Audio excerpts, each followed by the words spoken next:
course, two of the stars of the movie here, and the filmmaker himself. Good to have you all with us. And, I feel like, first of all, his parents are here. How's Blair doing at the Naval Academy? Yeah? 4.0 still? Not so much. 3.98. What a slacker. What's he going to do over the summer? He's going to NASA Houston for an internship. Oh, excellent. And then he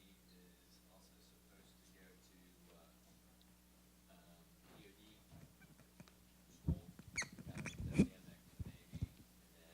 Explosive ordnance. Yeah, I know. Explosive ordnance. Sorry. Yeah. That's what I told my son not to do. Yeah, exactly. DOD. Yeah, me too. No. And then he's got portrayed mid over on the West Coast, where he spends a week with the surface warfare officers, the surface warfare community, a week with the submariners, a week with the aviators, and a week with the Marines. Right. So It's he's got just a party, by the way. as I Absolutely. understand it. That's what I Big mean. party. Yeah. Anyway, well, good. Congratulations to Thank you. He's a fine young man. So I'm curious, how did you guys get connected, first of all, David? Why don't you give us a little backstory on how you found each other? Well, first I'd like to thank all my panelists and thank Mr. O'Brien for coming out here and agreeing to doing this. It's truly, and everyone's been following you in the news lately, and your remarkable story of just moving forward has been an inspiration to all of us. And I mean that, truly. And thank you for coming out. I also want to thank Dan and Greg here, who Greg flew up yesterday from Florida, and the school that he teaches at gave him some time off to come be here. So I'm grateful both of you guys could be here as well. How did I meet Blair? The story is that I was watching the Bill Maher show one night, and I heard Bill Maher was interviewing his panelists, and he had Dr. Neil deGrasse Tyson on, and this was early 2012, I believe. And at that time, I didn't know who Neil deGrasse Tyson was. I wasn't at all paying any attention to the space program, but they were talking about the budget, and Tyson, as he always does, so eloquently put how we put more money into bailing out the banks than we had in the 50 years of the space program. And while I was looking for a project at American University to serve as my thesis, it was like a light switch flipped on, and I was like, well, do we still have kids that want to be astronauts if we don't have this vibrant, visible space program? And that kind of began my search for kids. Really, it was going to be several kids that were looking into the space program as something they wanted to do. I wanted to find these kids. And so, not having a science background or a STEM background at all, I started, thinking about what does NASA do now? And I thought of like the robotic exploration, and so I started looking for high schools that had robotics programs. And then I was living out in Purcellville, Virginia at the time, and I knew about the Udvar Hazy Center, where they had the Shuttle Enterprise. And I'm thinking, well, if I can find a high school with a robotics team that's near the Air and Space Museum, chances are there's going to be kid or kids on that team that, it's kind of like the perfect storm for inspiration in terms of what, it might take to reach that critical mass of wanting to be an astronaut. And it's kind of funny because I found Chantilly Robotics, the Udvar Hazy Center's in Chantilly, Virginia, and I started following the kids and the mentors on the team. And it wasn't until the first competition, and I had interviewed Blair and all these other kids like several times. It wasn't until the first competition that Blair's mother actually got a hold of me after the competition and was like, "Oh, I heard that you're looking for kids that want to be astronauts. Did you know Blair's wanted to be an astronaut since he was 3?" And I was like, "Wait a second. I've interviewed this kid 3 times, and he knows why I'm here. Why has he never told me that this is a dream of his?" And 2 things went through my mind. Was like, cool, like look no further. I need to like follow this kid. And the second thing is that this is great because I wasn't looking for a kid that wanted to be an astronaut for show, and that was clearly who Blair was. I mean, this kid was so focused on leading his team, getting good grades, thinking about the future. He didn't have time tell the story about, why he wanted to be an astronaut. So it took some doing, but I sort of weaseled my way into their life. So that's the story of how I met Blair. And you're still talking, which is a good thing for a filmmaker to say. That's good. Yeah, he showed up, yeah. So how about these characters? How did you find these two guys? Well, actually, I met Dan because of an email that went out on a listserv. They were looking for someone to cut together a video about some space technologies or future space or something like that. They had the material, and they needed someone to edit this together. And so I sort of interviewed for that position. It didn't work out, but we stayed in touch. And so then when, after I finished following Blair and I was trying to cover the other angles of the story, I was like, that Dan guy and those people he was working at Aerospace Industries, they seem to know what's going on right now. So I called up Dan, and I was like, hey, Dan, you want to be in the movie? And he talked to his boss, and they said, yeah, it's okay. We'll let you do that. And it was a remarkable afternoon where I really learned a lot about really everything. Dan's the 30,000-foot view guy over at Aerospace Industries. Clearly you saw him in the film. So that's how I met Dan. And I met Greg, and every filmmaker, if there's any other filmmakers in this room, I would advise you do this, is I started a Facebook page before I even shot a frame, and started trying to attract people that I, with thought were interested in this topic that I was covering, and hundreds and eventually thousands of people started following the page, and Greg was one of them. And Greg would message me every now and then one night when I had some time, we started messaging back and forth, and he told me his story, and I was like, I need to get on an airplane to Florida, because this is the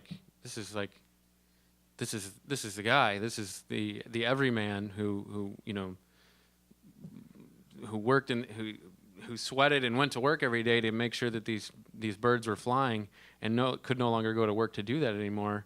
And he spoke very passionately about that. So it coincided with a SpaceX launch, SpaceX 2. So I was down there and watched that from the top of the vehicle assembly building, and then I spent 2 days or a day. I think 2 days with Greg at his old haunts there in Titusville. So, and they're both friends now.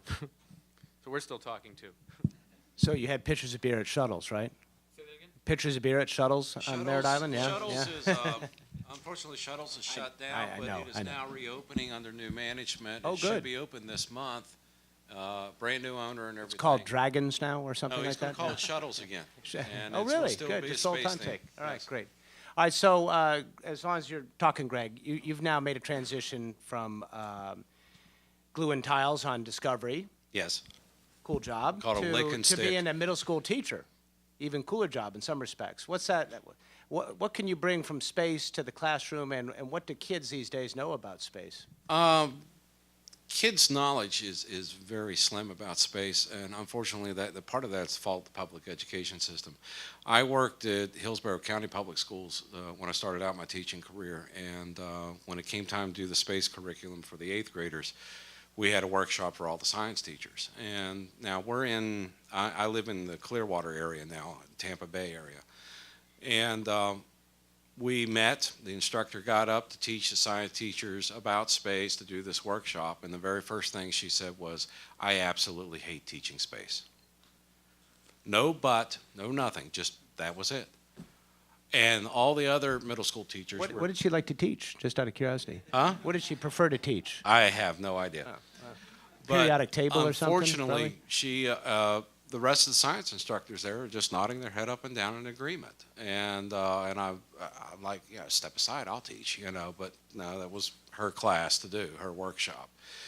But it was a total lack of enthusiasm. The knowledge was not very deep. They basically were regurgitating what little bit they've read and then giving it to us and then wanting us to follow this curriculum. Well, I break the rules and went back. I taught their curriculum, but I also took 2 of my advanced 8th grade classes, and I said, you're going to run your own space program. And I contacted John Powell at JP Aerospace out in California that runs high altitude balloon experiments, and we set up something called Minicube. And Minicube is a small 5 centimeter white cube that you pay $325 for, and you pack it full as many experiments as you want. And we put 4 experiments in. I had the kids design their own experiments, build them, and then put them in. And then sent it out to California. They flew it 100,000 feet up, 20 miles. They considered that they call it the edge of space. It's not quite the edge of space, but it's close enough. You can see the Earth down below, the layer of the atmosphere, and then also the blackness of space above. Beautiful pictures. And it made it real for those kids. When the pictures started coming back and they got a chance to see their cube up there at the edge of space, and then when we finally got the cube back, had a television station come in. This was an inner city school, by the way. Had a television station come in and do a news report, watching them open the cube, getting their experiments out, and start evaluating their results. And it was quite exciting. And unfortunately, the administration frowned on that and wanted to know, who are you? You're a first-year teacher. Who do you think you are doing something like this? But it really was something that no other science group had done, as far as I know, in the state of Florida, especially middle school. And this year I now teach at a private school, and we are doing 5 Minicubes, and we're sending 16 experiments. And totally different there. I told them what I wanted to do, and they said, how much do you need? We'll sign a check. Here you go. And so we're sending 5 cubes up. They launch by balloon on April 26th. Around mid-May, we'll get all the cubes back. And the kids are 6th, 7th, and 8th graders. They've all designed this themselves. Some are checking how efficient are batteries up in the stratosphere. The stratosphere environment up there, to give you an idea, is minus 80 degrees Fahrenheit. It is a near vacuum, and it's about a Mars-like atmosphere. It's a near vacuum. And also a lot of ultraviolet radiation and different forms of radiation. So they're like testing how batteries work up there. I've got another group testing the efficiency of 3 different types of solar panels. I got some sending seeds up to see how well they'll germinate after being exposed in an environment. All kinds of things. And these are all ideas they've come up with and developed. And so we're looking forward to seeing what the results are, and I'm looking forward to seeing how they react to that. And I've also taken them to Kennedy Space Center. We've spent the night underneath Shuttle Atlantis, and we do all these things, and plus, when we cover 6th grade's geology, 7th grade is life science biology, and of course 8th grade is physical science, which is chemistry and physics. And I try to tie in all these real world examples from the space program. And not only that, before I became an aerospace technician, I was a paramedic for 22 years. So I also tie in all the medical stuff and how the science applies to that, and bring all that real world experience. And I think it's helped. I know that my kids are probably more knowledgeable about space and human spaceflight than the average American. So your kids are pretty lucky. How many Blairs do you have, you think, in your classroom? I think there's probably, I've got 62 kids right now. I think maybe 4 or 5 have the potential. Have they made that decision? No. And what about? But I'm hoping some seeds have been planted. What about those poor kids you left behind at the public school? What's going on there? I'd say I had 132 there. But right now, who's teaching them space? I have no idea. Nothing. Do you find it is everybody talks about it as a tool for inspiration for young people. Do you think that's real? And I'm not just talking when you get your class, because any kid going to your class is going to love space, right? Well, they will. They want an A. So. But space, No, seriously. Space on the face of it. Seriously, Do you think it's that inspiring? it's very different. When I was a child, an astronaut was a hero. You knew everybody, Neil Armstrong, all those guys, and they were the poster boys for being heroes. And there's so much to compete with now. When I had the TV station come in, I had 132 kids total in all my science classes, and they were more excited about being on television than they were the fact that they had sent experiments to the edge of space. There was only one child I had that actually got it. What's that? That's what happened to me. I got distracted by the TV thing. Bad Oh, idea. yeah. But, I only have one child in that group that actually got it. And it amazed her. And you could see when she was being interviewed on television and she started saying, I actually sent an experiment to the edge of space. I actually sent an experiment to the edge of space. And that's when you saw it dawn on her and what the reality of it. Some of the other ones, no, they were just happy to be on television. The kids I have now, like I said, I've got about 4 or 5 I think have the potential. They haven't expressed a desire to be an astronaut, but I think the seed's been planted, and I hope that'll happen. There's one other thing I do is I go to a lot of schools and museums, civics groups, and I do a lecture called "What Was It Like to Work on the Space Shuttle?" And I started doing that after I got laid off, and I always end it with the kids. I tell them, I said, I'm a small town boy from Moundsville. We had small town dreams. I said, but I grew up and got to work on a $2 billion spacecraft and be part of something so much larger than myself, serving my nation, serving our humanity, that it still blows my mind today. And I said, if I could do that, I said, remember this. Someone has to be an astronaut. Someone has to be an engineer. Someone has to be a technician. Why can't it be you? And with these middle school kids, these are the kids that are going to go to Mars. They're at that right age group. By the time they hit their stride in their professional career, if we groom them, get them there to be those technicians, engineers, and astronauts, those are the ones that are going to end up putting someone on Mars. And I hope I live long enough to see it. So Dan, let's talk a little bit about space as an inspiration tool for young people. Our space program was born out of, a missile gap or perceived missile gap, concerns about Sputnik. It was soft power in the Cold War era. It had nothing to do with STEM. Is this something that we have just kind of attached onto it as a way of supporting programs, or is that real? Well, I don't think that we necessarily attached it on. I think we just had an awakening in some senses. I think we realize after we see the spikes and all of the graduate degrees, the NSF tracks after the moon landing, all of a sudden you see spikes in STEM. And of course, there's other national priorities that were helping influence that. But again, I mean, I draw from my own personal experience. I was not near a NASA center. I was decades removed from Apollo. I didn't have that obvious geographic connection to space. I grew up in Kentucky, but I just saw it, and I said I had to be a part of that. So I may not necessarily have a statistical analysis to prove it, but I'm sitting right here, so I think that's pretty good proof. Well, so I'm going to guess you grew up, you were old enough to see Challenger, that era, right? I mean, not quite. Not quite. But, all right. But I was aware of it. Let me tell you about Challenger. No, so what was it about the program that inspired you growing up? I was lucky enough to see Apollo and all that. Sure.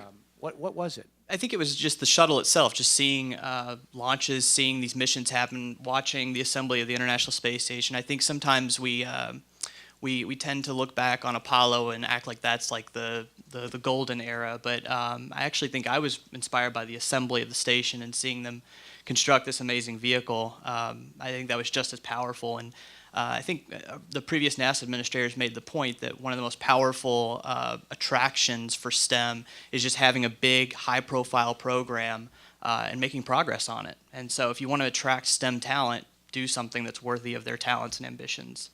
But is that what NASA's goal should be, to inspire kids to study engineering, science, technology? I think NASA's goal should be to explore, and that just is a natural magnet. I don't think we have to try too hard to recruit students if we're doing great things.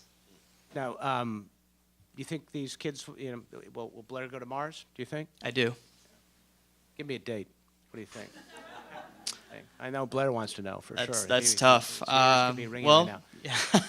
That's hard to say. I mean, right now the administration is planning the mid-2030s. That's ambitious. But if we execute on developing a number of new technologies that we're going to need in order to go to Mars, I think it could be realistic in the next 20, 30 years or so.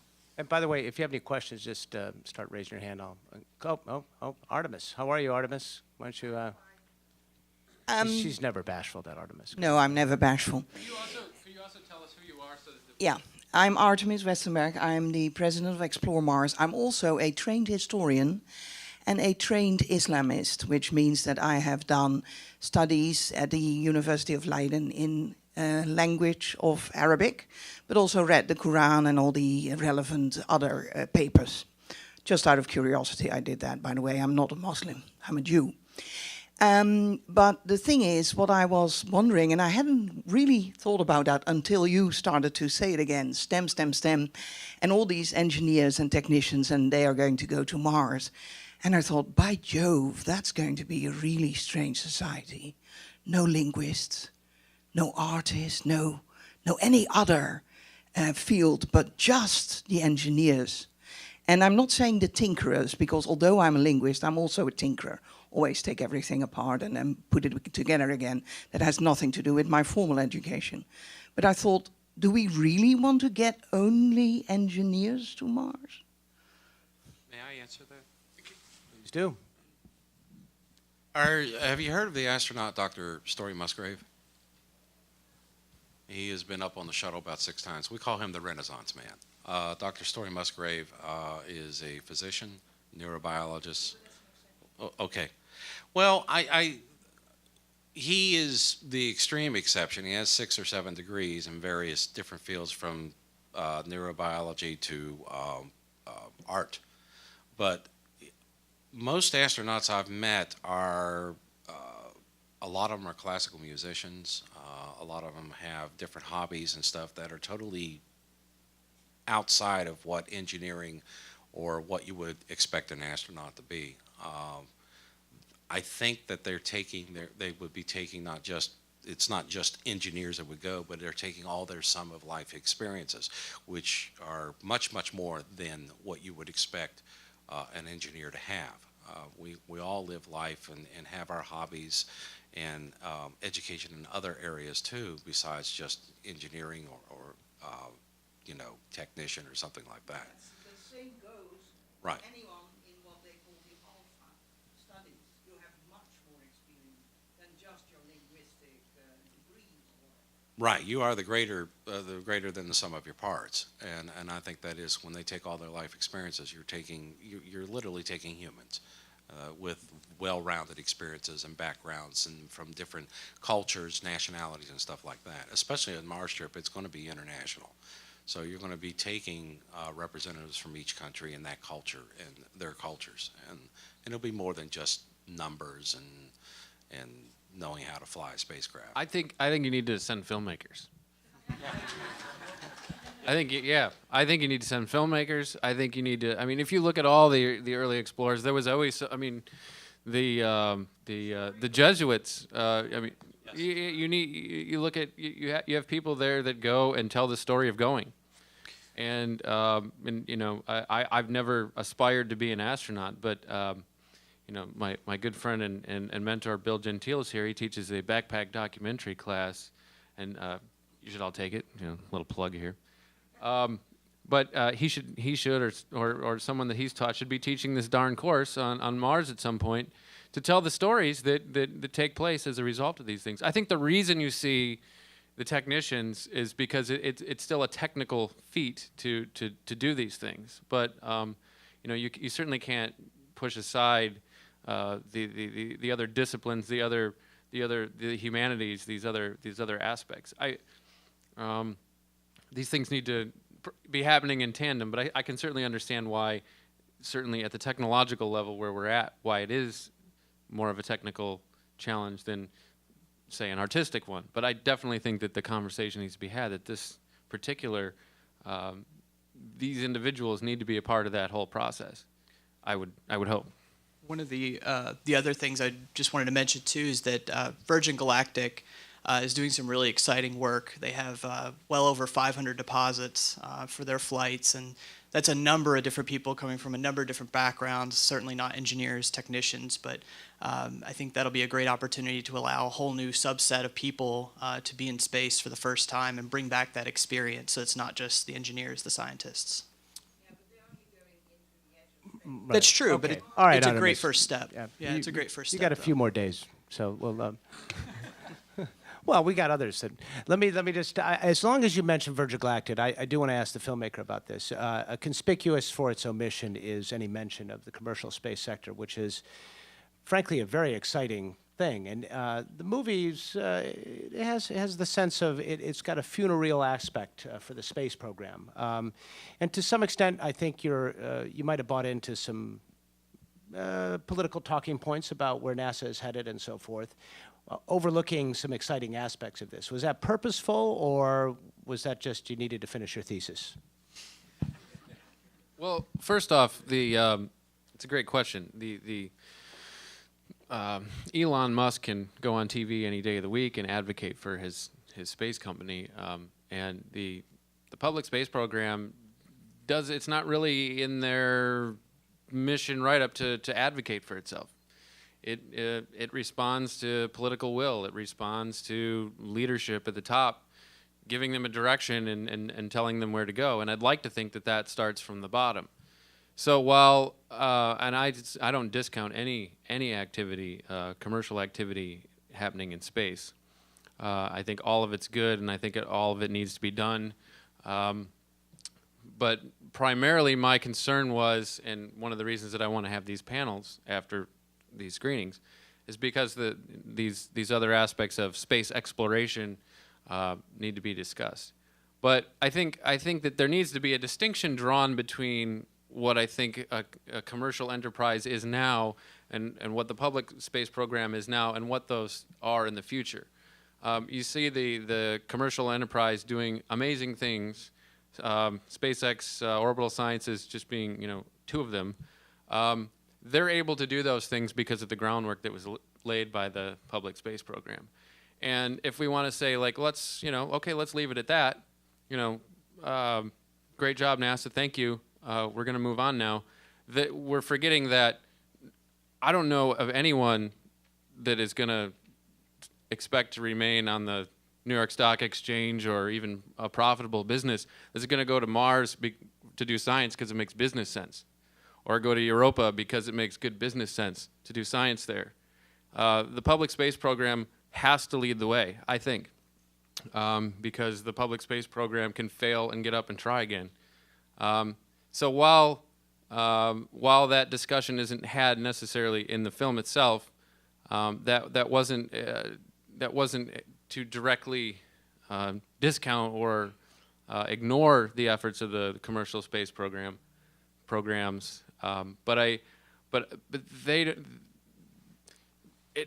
they're going to do what they're going to do, in spite of political pressure, I hope. Whereas NASA needs to be important, and the public space program needs to be important in the eyes of the public in order for us to continue to do the things that are going to lay the groundwork so that these commercial companies can continue to do what they want to do in the future.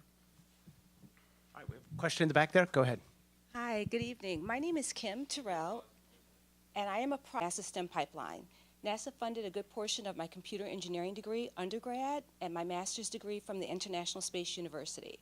So I'll tell you that just kind of as an offset. I loved the film. I thought it was excellent. I'll give you that feedback. My question is for Mr. Cecil. Is that it? First off, hats off to you for middle school, teaching middle school. I think that's very, very commendable. My question is, we had an ISU Space Cafe here in DC a few months ago, and there was a gentleman that came in who heads the National Air and Space Museum here in the city. I forget his name, but he referenced a quote from an NAS study saying that very few of us are actually pursuing STEM careers as a result of being inspired by the space program. Now, I don't agree with that because obviously I was, and that's how I wound up becoming an engineer, but I'm wondering, where's the disconnect? So I called for an informal poll in that room that evening. Mm-hmm. There were many of us that studied STEM that aren't working in STEM now, and some of us that are, but less than a third of us raised our hands as having been inspired by the space program to choose this particular career. So where's the disconnect? And then what I'd like to say to you all is that hats off to your son, but not everyone's going to be an astronaut. 100 to 1, we're going to support those astronauts going. So let's, kind of stay focused on the general STEM umbrella so that we can get our astronauts where they need to go safely and back. Thank you.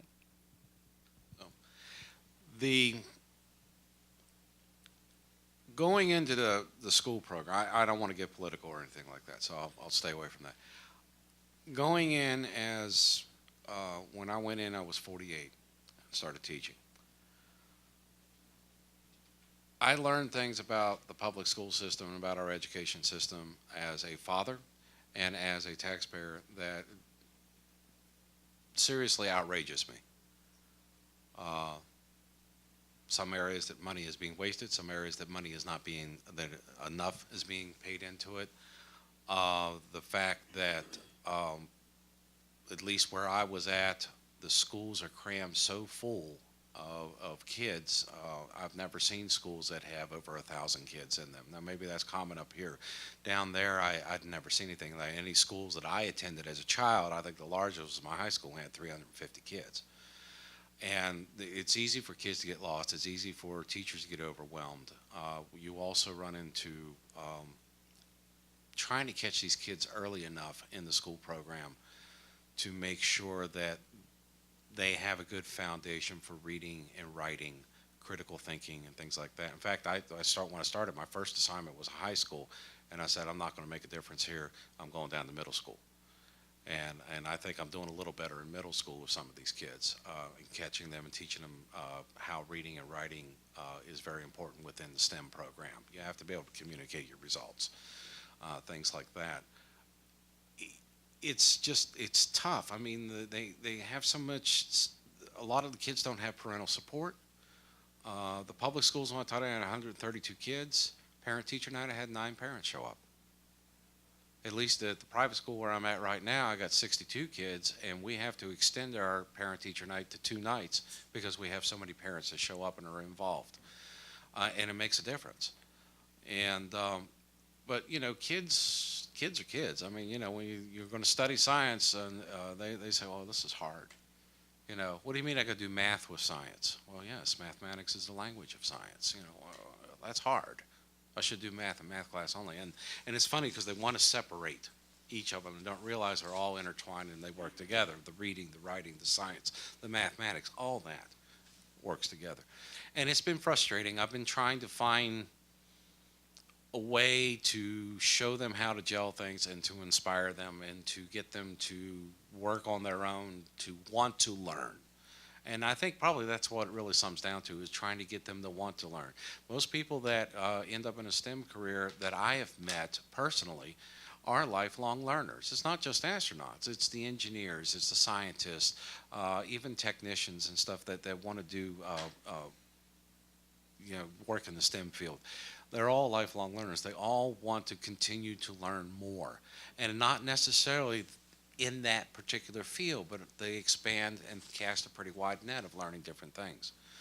So, but it's a tough road. We got a lot of competition. We got a lot of competition with parents that don't want to get involved. We've got a lot of competition with some of the failings in our public school system. We've got a lot of competition with YouTube and the iPhones and everything else that competes for these kids' attention. And it's hard sometimes. It really is. So you lay out a pretty deep and broad societal issue, and yeah, I didn't mean to get into that. No, that's all tonight. right. But I often wonder if we're asking too much of our space program in solving this. I think our space program has a role. I think, as Dan said, our job in the space program is to explore, to be doing these great things, to where you, and when these kids are coming up, see them doing these great things, they say, hey, wait a minute, I want to be a part of that. And I think that's what NASA's role is. Get out there, do it, show it being done. And then I think it's the public education, it's their job to provide the STEM education and say, look, you want to go do what they're doing at NASA, and you want to go to Mars, and you want to do all these things without, like these guys are doing. Well, guess what? You can, but you got to get this education here first. Let's teach it to you. We'll help you. And I think that's NASA's role, Okay, is so just to go out and inspire. But when you look at NASA, there's a lot more than astronauts at NASA going back to Oh, yeah. For every astronaut, you get thousands of people supporting them. And, you know, there's a lot of things, a lot of exploratory missions which inspire, or do they not inspire in the same way? No, it may not. Most kids probably don't care what we're doing around Saturn or Jupiter right now. Really? But, you know, most kids don't. Most kids, They don't care about their the idea Mars of space. rovers? What's not, that? They're not into the Mars rovers? That doesn't interest No, them? I haven't come Oh, that- across that, really? to be honest. Now, like the robotics kids and stuff like that, I think they really get into Mars rovers because they're saying, hey, wait a minute, I work on robots and, I could be doing that.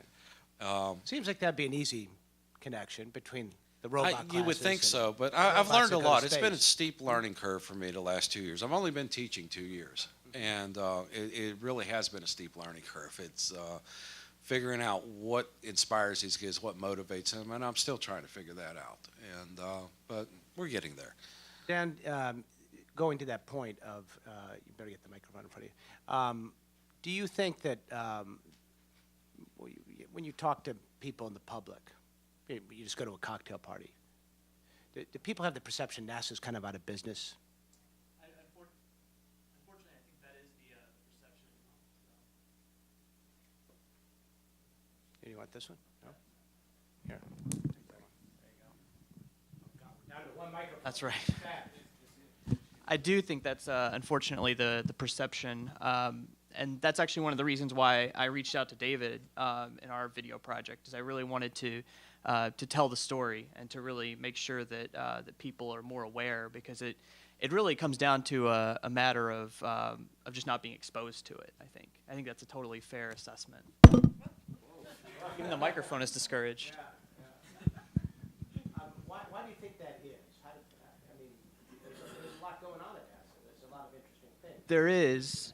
I think one of the key things is that there's just no launches for the human spaceflight. I think, and Really that crucial? I actually think it is. I think that really does matter, because you have to have that visible, hugely dramatic moment, I think, to kind of get people's attention. And I think that is a major factor, unfortunately. We've had human beings on the space station for 13 years now. Right. Straight. Yep. That doesn't resonate with anybody? Well, I think it does, but again, NASA itself is prohibited from promotion, essentially, by law, and as a result of that, I think it creates some barriers in which they can't put that story out as easily as maybe some other entities can. You know, and the reason we know that is through their huge PR machine that tells us that. So they get the Well, word out. they do. They have millions of Twitter followers. They have a website. To their credit, There's no absolutely. reason that they can't reach the public and tell the story. So where does that disconnect occur, do you think? Well, I think I really think they could be, I think, unleashed a little bit in some of their promotion. So we have some mic issues. What's that? Is this one working? Hello? Test? Okay. But one of the things that I think is a challenge for the agency right now is the fact that they have so many programs in development. So they have the James Webb Space Telescope, Commercial Crew and Cargo, or Commercial Crew Program, SLS, Orion. All these vehicles are actually being built right now, and so as a result, it's not a high-profile activity. They're actually in factories right now. They're in hangars, and they're not actually flying those things. You could make an argument that if that story was told better, Sure. that process Absolutely. is actually very exciting. Sure. Right? I mean, and I don't think that story gets across for some reason. Yeah, and again, I think there could probably be some policy prescriptions that could be offered that maybe would allow NASA to be a little more bullish on its efforts. I mean, it literally cannot spend any money on advertisements. It really has to wait for partners like David to approach them. But they get plenty of that. They do. All right, there was a question. Go ahead. You in the back first, then we'll go to Blair's dad. You with the microphone. You may speak. Hi, everyone. My name is Mary Catherine Bitter, and I'm a student here at George Washington. First, I'd like to say that I also really enjoyed the film. I participated in FIRST Robotics like Blair. I was the captain of my team, similar position. Thank you. Do you want to be an astronaut? Well, funny story, I'm going to be interning at NASA this summer as well. Whereabouts? The headquarters here in D.C. Oh, don't do it at headquarters. Don't do that. Nothing good happens there. Trust me. Go to Goddard or something. Well, I wanted to ask what the panel thinks that non-STEM majors can do to promote STEM, because honestly, that's my particular mission. I'm not a STEM major. I'm in the business school here. And although I'm concentrating in information systems, promoting STEM education has been my passion ever since I started in the FIRST Robotics program. And I'd like to know more about what we can do to promote STEM to the public, because it's kind of an interesting position that I find myself in. Sure. I guess I'll take that one. I mean, because for starters, I think that, you know, another term that's been going around, and thank you for your question. I'm glad you enjoyed the film. Another term that's sort of blossoming up is this term that maybe is replacing STEM, which is STEAM, which is science, technology, engineering, art, and math. And that makes me feel good, because that A is me. You know, I'm the artist, I'm the filmmaker. How does a I think for Artemis, it has to be STEAM, right? Put the H in there, right? STEAM. STEAM. No, you're not like that, no. I mean, how do you promote that? And I think at the end of this, Miles, I think that maybe you could talk about how the media portrays it, since you've covered it for so long. But we seem to take for granted, I think, and certainly I did, you know, 2 years ago before I started this project, I wasn't paying any attention to the space program. I didn't care. I wasn't paying any attention to it. It wasn't until I heard that thing about how we were spending money the way we were and weren't spending it in other ways that I really started to wonder about the space program as a priority, and STEM and the hard sciences as a priority. And I mean, the conversation to me just seems to be dominated, at least as it is in the media, by extreme views of either science is just the devil, or say that again? Yeah, science is the devil or science is God, and why can't you know, these different paradigms like live together?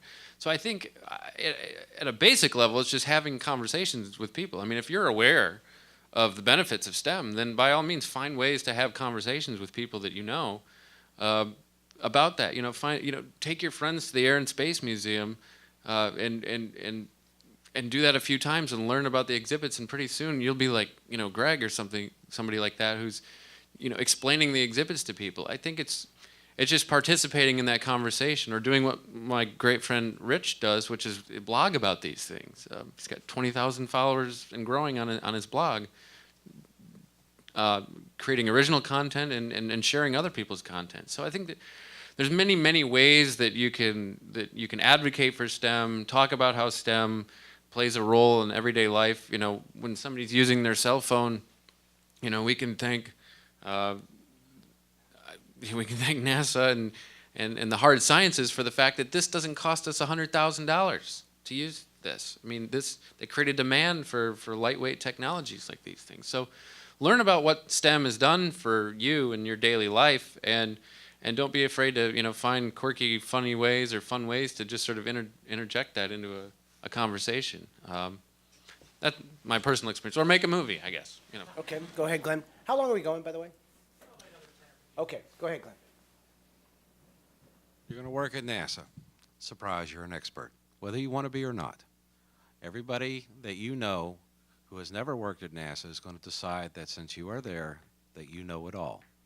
So you'll have to start learning, and that is your opportunity to show people. My wife and I were out RVing one time in the middle of nowhere. Guy at the gas station saw my NASA sticker on. I had a NASA hat on, and said, "Oh, yeah, you like NASA?" I said, "Yeah, I used to work there." "Oh, really?"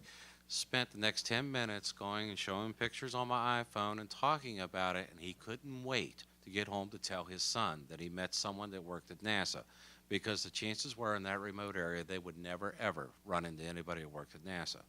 And that's the same experience you're going to have now, is when you see family, friends, when you talk with people online and stuff, they're going to say, "You worked at NASA. Why did they do this? Why did they do that?" Best to have an answer ready. I mean, you know, that's the way it's going to be. And it can be a lot of fun, and it gives you a wonderful, wonderful opportunity to teach people about NASA, to teach people about the importance of STEM for NASA. And it's one-on-one. It's not a major multimedia like what David is doing.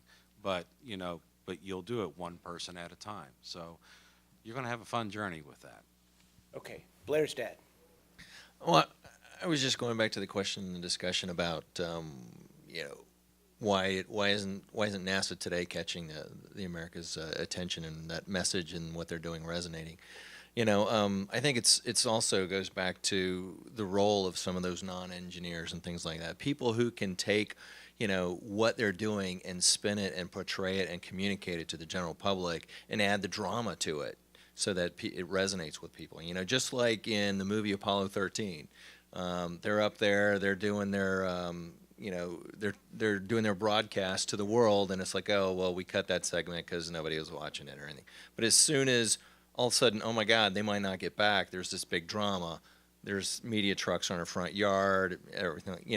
So you need some of the drama, but also I think what somebody was saying earlier is the role of those non-STEM people. Because I can live through. I got a buddy. I can live through. We could both live through the same experience, and if someone asked me later, I'd say, well, this happened, then this happened, and then that happened, and it wasn't a big deal. But he can say, and he's a good old country boy from the country of Virginia, and he can say, well, then this guy comes over and he can just spin it into a great story where it resonates with people. And I think that's where you're going to get the role of some of those non-STEM and communications and marketing and PR people. Yeah, I agree. I think the drama's there. It is just a matter of being creative and wanting to tell those stories rather than what we typically see on some unnamed networks that are located in nearby buildings. Of mindless barbarians thumping fish over the heads with baseball bats and calling that educational nonfiction entertainment.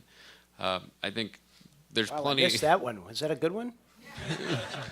I'm glad you missed it. I'll just put it that way. I'm sorry. I'm busy looking for the plane for 40 days now. And if anybody knows where it is, please let me know. You done? Yeah. All right, question in the back. Yeah, this question's for David. You obviously learned a lot about NASA during your investigation. You obviously learned a lot about your craft because that was the point of the project. But one of the things I always got an A. Excellent. All right, woohoo! Now, as an artist and as a filmmaker, what did you learn about the human condition as a result of the work that you've done? Ooh. That is a great question, and I would have to say a lot. And it was kind of strange learning as much as I did from this 17-year-old kid. And there were a lot of moments that I didn't capture on camera that I wish I had. There was at some point when my overweight sound guy and I was pretty overweight at the time. We're at that triathlon, filming Blair and these other, rock hard bodies, competing in this triathlon. Where I looked at him and he looked at me, and we're like, boy, we're the only slobs at this place right now. And I really realized that I was becoming inspired in many ways by this kid, and I started running and I started swimming again, and I started doing all these things. Not to become an astronaut, but I was just learning that it was okay to do your best. And yeah, I mean, that was like the biggest inspiration that I took away from working with Blair. And I will get a little frog right here when I talk about it, because really, I was so afraid of that. I think before of doing my best. I don't know, fear of success, fear of doing it right, fear of not knowing what that outcome would be if I did my best, and it's just like, damn it, I'm going to try. And I seriously took that lesson away from it. But the other characters involved, certainly the human condition that Greg so easily portrayed of the everyday people, really, that aren't going into space but are a part of that whole process. Anybody can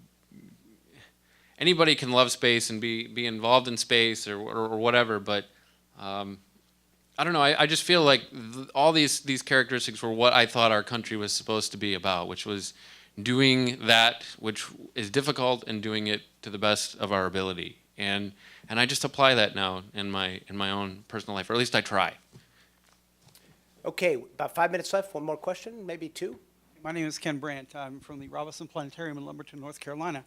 and I'm quite an outreach educator, but I focus most of my energy on the robots, because this story is a beautiful one to tell. Because when people start to tell me that America's not top nation anymore, I immediately respond to them, when you launch a starship, come talk to me, meaning Voyager 1. When you put wheels on Mars, let's have an extended conversation. Until then, please stop talking, because really, we are the only ones that are doing all this robotic stuff. And Miles, I guess this one's for you.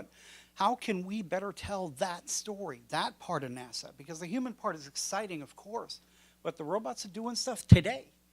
You got thousands of images that literally came down this afternoon from Mars, from Saturn, and from on the way to Ceres. So, Well, I don't want to spend all the time talking about the media, but I will say this, that the nostalgia we have for the Apollo era space program, I think is misplaced. That's never coming back. And by the same token, what goes along with that is the sort of media coverage that it received is never going to come back. The media has changed. There used to be 3 networks. There was Walter Cronkite. And now we have this environment where we're still looking for the plane. So did you know that there's a missing plane? Anyway, so what I think is my general idea and my general feeling on all this is when you go to any NASA center and you just run into people randomly, they will talk your ear off with an amazing amount of passion for what they do. Each and every one of them is there because they're like Blair. They may not have wanted to be an astronaut. They wanted to be an engineer, a scientist. They wanted to explore in their own way. And they're not there to earn a lot of money. They're there because they have tremendous, deep passion for what they do. That story doesn't get out enough. And what's interesting about today is we have all the tools to make that happen. With Twitter, with blogs, with social networking. All the distribution channels have flattened out, and the idea of going through 3 networks, the assignment editors at 3 networks to try to get a story, a 2-minute piece on the evening news, and that's the gold standard for communication, all that is gone, just like the Apollo era is gone. And so I think it's time for NASA and for anybody who's in space, individuals, people like Glenn, to step up to the plate and tell their own stories. It's incumbent upon the space program to tell its own story. NASA does a pretty good job at this. But they could do more, because the agency is filled with passionate people who, if they just were unleashed to tell the story or were inspired, and not every engineer really should be allowed to communicate. Maybe we should keep some of them in, because some of them should stay in dark rooms and design things. But there are others who should be out there. And so I think there's a way to do it. It's just a little bit, we have to think a little bit differently about not only how we're going to get to Mars, because that's going to be a different approach, but we also have to think a little bit differently about how that story is told. And so we have one more question. Yes. Should we put the one astronaut in the audience on the spot tonight? Oh, yeah, please. I'm just going to warn him right now. You're going to say that. Just to end it, all right? Yeah. So go ahead. Just to reiterate, David introduced me briefly. I'm the PR coordinator for the film, and I'm also a science editor on Tumblr. Rich Evans. And I have a blog on Tumblr called Sagan Sense, dedicated to Carl, who influenced me. And I think we'd all be remiss if we didn't highlight the one major thing that is missing from all this. We talk about economics and policy and all this stuff, but there is one thing that ties in something that you touched on when you mentioned historians, and that is the cosmic perspective, and what some astronauts call the overview effect. And that is when you get outside of Earth and you look down on it, like the Apollo 8 picture, you get this amazing sense of stewardship that only comes from astronauts. And as Virgin Galactic takes off, as private industry takes off, they're going to get more people in space. Not just astronauts, but you're not going to need to be an astronaut to be in space anymore.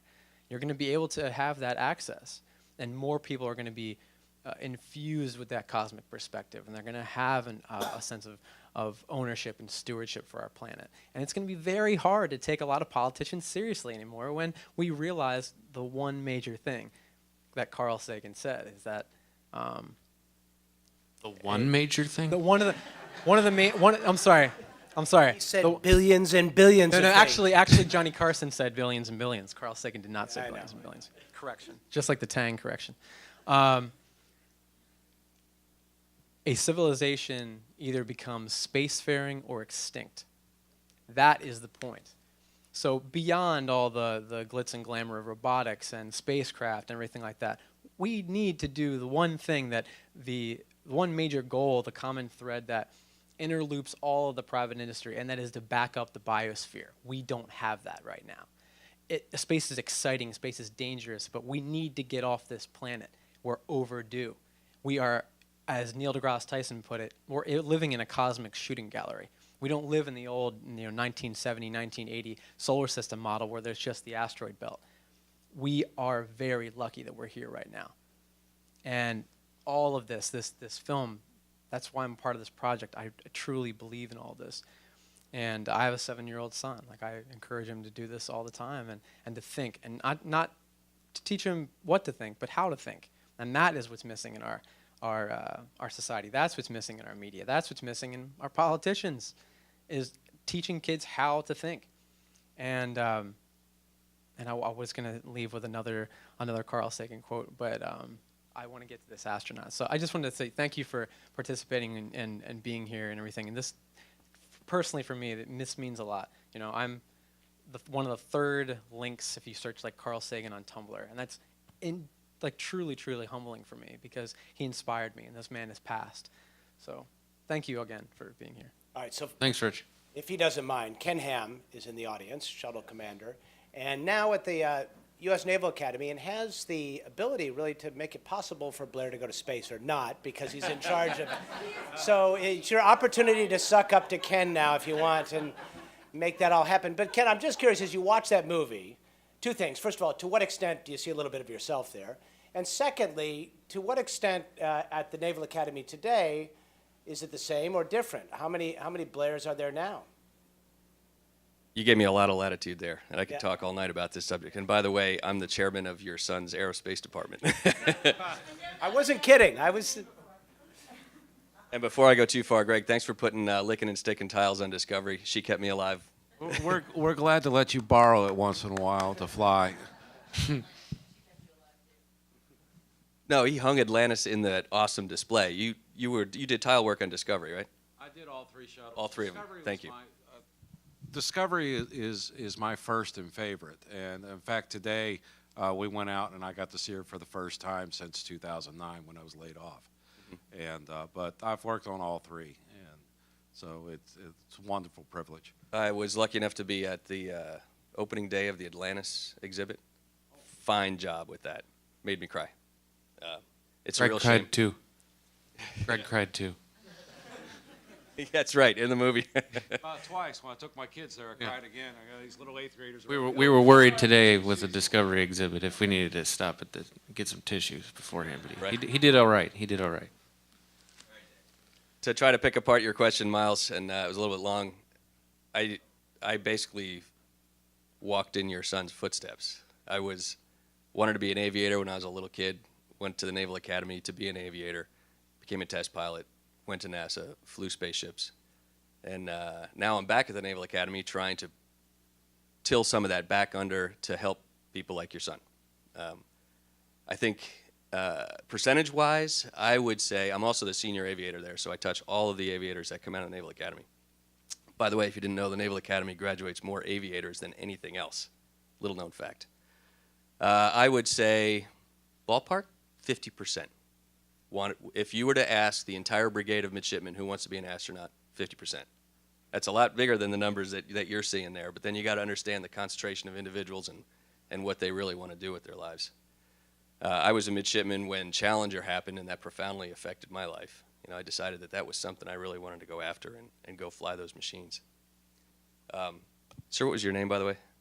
Rich. Your words I thought were spot on tonight. What you mentioned about the overview effect, that's real. That's totally real. And from my perspective, I think it's most important to have more and more people get into space and look back at this planet than anything else. I don't know how we get that word to Congress. We all know Yeah, send him up there. Exactly. Send him up there and let him see. I think John Glenn would agree with you on that. But you don't want to fly with Jake Garn. Yeah, right. No, bad idea. Don't go back in history. Well,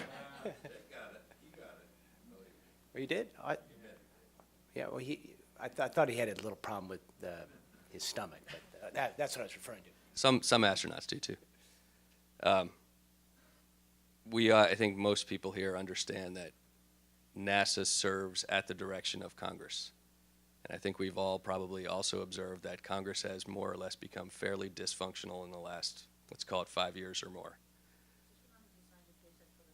Yeah, fair enough, fair enough. I'm still in the military. Yeah, different kind of a stretch there. But I am personally worried about NASA. I know there's some big NASA fans here. And I've seen the change is simply that we stopped doing things. When we shut the shuttle program down, we stopped human spaceflight in America. You talk about robotics on Mars. When's the next planned mission, and is it funded? Well, it's honest. I mean, but as far as beyond that, there isn't much. It's got to be funded, though. I mean, it's got to be really backed. So I'm a little bit worried. However, I do have a lot of faith in what NASA's attempting to do by fertilizing this commercial space industry. I think that is the way to get people into space, to experience the overview effect. Specifically, you can get away from your traditional engineer-trained astronaut. And I'm here to tell you that most astronauts have to be good at engineering, but they're good at a lot of other things too. However, you can get into the case where you can be anything you can possibly imagine and get into space. And I think that, be the movie maker. David, you need to go to space. Make a movie from space. I'm down, dude. Let's do it. And hey, if you do a good enough job, someone's going to sponsor you to do it, and it could change the world. Absolutely change the world if it's done right. Fantastic people like my wife, Michelle, who has dedicated her life to STEM. And Greg, you're going to enjoy talking to her later about the way that she does education with STEM, which is amazing. It brings everything we're talking about here today into a reality that is crystallized and is something that we can actually envision. And it's just a matter of getting the word out. And she's taught me to just keep talking, keep telling people what's going on, and we'll get there. All right. Is that about it? I think we're pretty much out of time. Do you have any closing thoughts you want to Thank you for that. All right. Thank you. Yeah. Thank you for your service. In closing, again, I want to thank Miles, Dan, and Greg, and everyone that participated in the audience. You can help us by helping us plan more screenings like this in your community, whether that be your school or if you work for an aerospace firm. We're looking for sponsors, partners to take this out. This is one of what we hope are hundreds of screenings over the next year. Clearly we want to have these panel discussions afterwards because I can only scratch the surface of the conversation of space in this film. Public, private, you name it, what STEM is, what STEM does, and what all these various aerospace firms are doing to contribute to the space effort, and the various roles that any individual can play in the moving forward. So stay in touch with us, theastronautfilm.com or at astronautmovie, astronautfilm.tumblr.com. And find us, shoot us an email. We'd love to hear from you, and we'd love to find ways to work with you to bring this film to the next level. And thanks again, everyone, for coming out. I really, really appreciate it.